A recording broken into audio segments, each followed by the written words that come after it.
भारतीय संविधान के इससे पहले के वीडियो में हम जो भाग 5 में वर्णित है कार्यपालिका उसकी चर्चा कर लिए थे। उसके बाद विधायिका की जो सेक्शन था उसका चर्चा कर लिए थे और तीसरा सेक्शन इसमें था जो न्यायपालिका वाला, उसकी चर्चा कर रहे थे, जिसमें हम सर्वोच्च न्यायालय जो सुप्रीम कोर्ट ऑफ इंडिया होता है उसकी चर्चा कर लिए थे। उसके बाद फिर जो आर्टिकल 124 से लेकर 147 तक था, अब हम आज आर्टिकल 148 से लेकर 151 तक की चर्चा करेंगे, जिसमें कंप्ट्रोलर ऑडिटर जनरल जो सीएजी होते हैं, नियंत्रक एवं महालेखा परीक्षक, उनकी चर्चा की गई है। तो जो नियंत्रक एवं महालेखा परीक्षक होते हैं जिन्हें हम सीएजी कहते हैं, तो ये क्या होते हैं, तो कागजी शेर होते हैं। और उसके बाद देखेंगे तो 148 में इनकी चर्चा की गई है। 3 वर्ड हैं इसमें, आप देखेंगे CAG, तो 3 वर्ड आप देखेंगे क्योंकि अटॉर्नी जनरल जो होता है और जो कंप्ट्रोलर ऑडिटर जनरल होता है, इसके आर्टिकल में लोग कन्फ्यूज हो जाते हैं। तो AG से हो जाएगा 26, देखिए 2 वर्ड हैं तो 7 और 6 2 वर्ड में। उसके बाद फिर 3 वर्ड CAG है तो 3 डिजिट होगा 148। तो इस तरीके से आप इनको कन्फ्यूजन से बच सकते हैं। उसके बाद अगर हम देखें तो CAG की चर्चा कहाँ से कहाँ तक की गई है, तो आर्टिकल 148 से लेकर 151 तक की गई है इसकी चर्चा। और CAG की रिपोर्ट जो होता है कौन जांच करता है, तो लोक लेखा समिति इसकी रिपोर्ट की जांच करती है।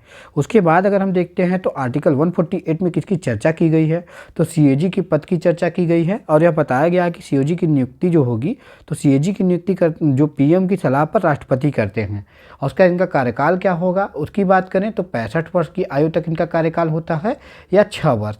अगर 65 वर्ष पहले पूरा हो जाता है और इनकी जो कार्यकाल है वह 5 वर्ष हुआ होता है, तो क्या करते हैं कि पहले इन्हें रिटायर कर देते हैं। और अगर मान लीजिए कि ये जो है 55 साल की उम्र में अगर स्टार्ट करते हैं तो 55 + 6 कर देंगे, 61 साल की उम्र में रिटायर हो जाएंगे।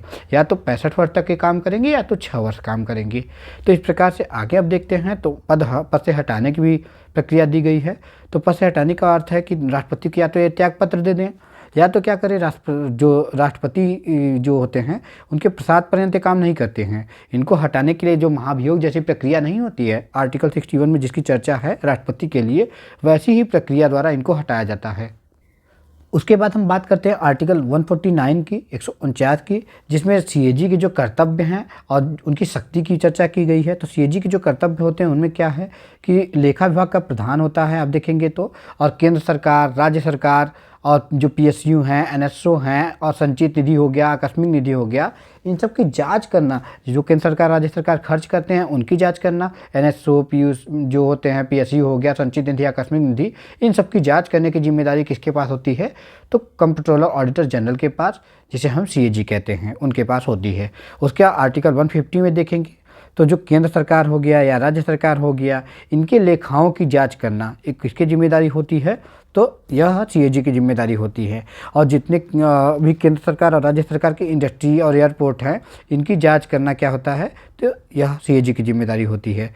और ये ध्यान दीजिए कि जो CAG होता है वह केवल सेंट्रल गवर्नमेंट के पास होता है। मतलब अगर आप देखेंगे तो यह केंद्र के पास होता है, यह राज्यों के पास नहीं होता।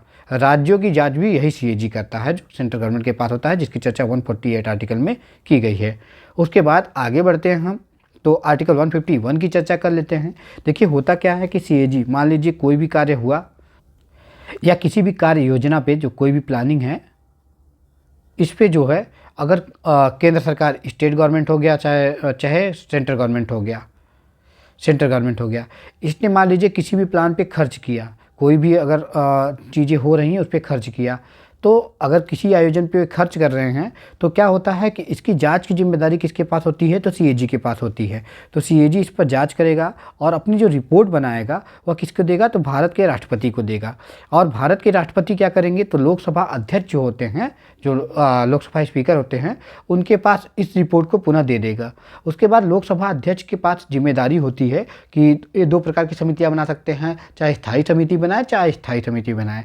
तो लोक लेखा समिति एक स्थायी समिति है जो कौन बनाता है, तो लोकसभा अध्यक्ष बनाते हैं। और इसके अध्यक्ष कौन होते हैं आप देखेंगे तो इसके अध्यक्ष हमेशा क्या होते हैं, विपक्ष के नेता होते हैं, विपक्ष दल के नेता। तो नेता विपक्ष होता है। और उसके बाद फिर अब देखेंगे वर्तमान में राहुल गांधी जी हैं, और 1967 से ये प्रक्रिया चली आ रही है कि लोक लेखा समिति के जो अध्यक्ष होते हैं कौन होते हैं, तो यह विपक्ष के नेता होते हैं। अब ये क्या करता है कि लोक लेखा समिति जो होती है यह CAG की रिपोर्ट की जांच करती है, और यह उसके बाद बताती है कि क्या जो प्लान जो भी चीज़ें हुई हैं उसमें क्या अधिक खर्च किया गया है कि कम खर्च किया गया है, घोटाला कितना हुआ है। क्योंकि आप जानते हैं जो 2G स्पेक्ट्रम घोटाला हुआ था, ये हो गया, कोयला घोटाला हो गया, चारा घोटाला हो गया, ये सब घोटालों की जिम्मेदारी जो जांच करता है कौन करता है, तो CAG ही करता है। और ये CAG लास्ट में अपनी रिपोर्ट अगर देखेंगे तो आप किसको देता है, लोक लेखा समिति को देता है एक तरीके से। ये तो राष्ट्रपति को सौंप देता है, राष्ट्रपति लोकसभा अध्यक्ष को देते हैं, यह जो होता है लोक लेखा समिति को दे देते हैं, यह फाइनल रिपोर्ट देता है कि घोटाला हुआ है या कि नहीं हुआ है। अब इसमें यह है कि घोटाला हुआ है कि नहीं हुआ है, इससे आप क्या कर लेंगे। तो देखिए होता है क्या, मान लीजिए कि कोई डेड बॉडी है, तो डेड बॉडी है तो जब हम इसको पोस्टमार्टम करते हैं तो इसको जिंदा तो कर नहीं सकते, लेकिन हाँ इसकी मृत्यु का कारण जरूर पता कर सकते हैं। तो इसके मृत्यु का कारण पता चल जाएगा अगर कि मान लीजिए किसी वायरस की वजह से इसका मृत्यु हुआ है, तो आगे उस वायरस को फैलने से हम रोक सकते हैं। तो या फिर किसी अन्य कारण से हुआ है तो उसको रोक सकते हैं, तो उसको नहीं बचा सकते, लेकिन जो ये अगला जो होने वाला जो वो होगा डेथ, उसको हम रोक सकते हैं। तो पोस्टमार्टम से आप किसी व्यक्ति को जिंदा नहीं कर सकते, परंतु आगे वैसे घटनाओं को जो है रोक सकते हैं। उसी प्रकार आप जो घोटाले हुए हैं उनको आप सही तो नहीं कर सकते, लेकिन आगे ऐसे घोटाले ना हो इसकी सतर्कता के लिए यह CAG की रिपोर्ट बहुत ज़रूरी है, और लोक लेखा समिति उस पर फाइनल रिपोर्ट लगाती है। उसके बाद अगर हम बात करते हैं तो वर्तमान में हमारे जो CAG हैं वो कौन हैं, तो श्री K संजय मूर्ति जी हैं, जो वर्तमान में हमारे भारत के जो नियंत्रक और महालेखा परीक्षक है वह हैं। अब इस प्रकार से हम देखते हैं तो आप देखेंगे कि जो हमारा पार्ट 5 था, पार्ट 5 उसमें हम किसकी चर्चा किए, तो इसको हम 3 भागों में बांटे थे। हम बताए थे आपको कि जो पहला सेक्शन था वो क्या था, तो कार्यपालिका था, कार्यपालिका। उसके बाद हम बताए थे विधायिका था, विधायिका। उसके बाद हमारा था न्यायपालिका, न्यायपालिका।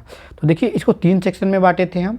उसमें हम बात किए थे कि कार्यपालिका के अंतर्गत जो होते हैं वो कौन से आते हैं, तो 52 आर्टिकल से लेके हमारा जो था वह कितना था, तो 78 तक जो आर्टिकल था वो क्या था, कार्यपालिका था।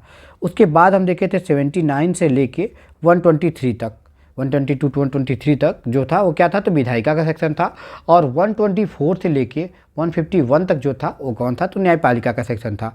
और इसमें हम बात किए तो क्या क्या बात किए, तो कार्यपालिका में हम देखे थे कि प्रेसिडेंट की बात किए थे, उसके बाद फिर वाइस प्रेसिडेंट की बात किए थे, उसका जो प्रधानमंत्री हैं उनकी बात किए थे, और जो मंत्रिमंडल है उसकी बात किए थे, मंत्रिपरिषद, तो मंत्रिपरिषद की बात किए थे।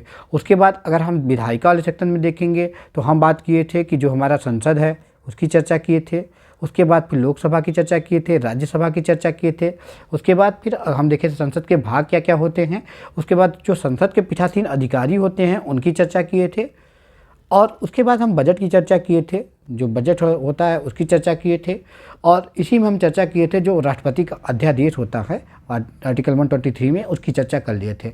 उसके बाद न्यायपालिका वाले सेक्शन में हम देखे थे, तो न्यायपालिका वाले सेक्शन में हम बात किए थे तो हमारा जो सुप्रीम कोर्ट ऑफ इंडिया होता है, सुप्रीम कोर्ट ऑफ इंडिया, उसकी चर्चा किए थे और CAG की चर्चा किए हैं। तो इस प्रकार से हमारा जो भाग 5 है इसको हम समाप्त कर चुके हैं।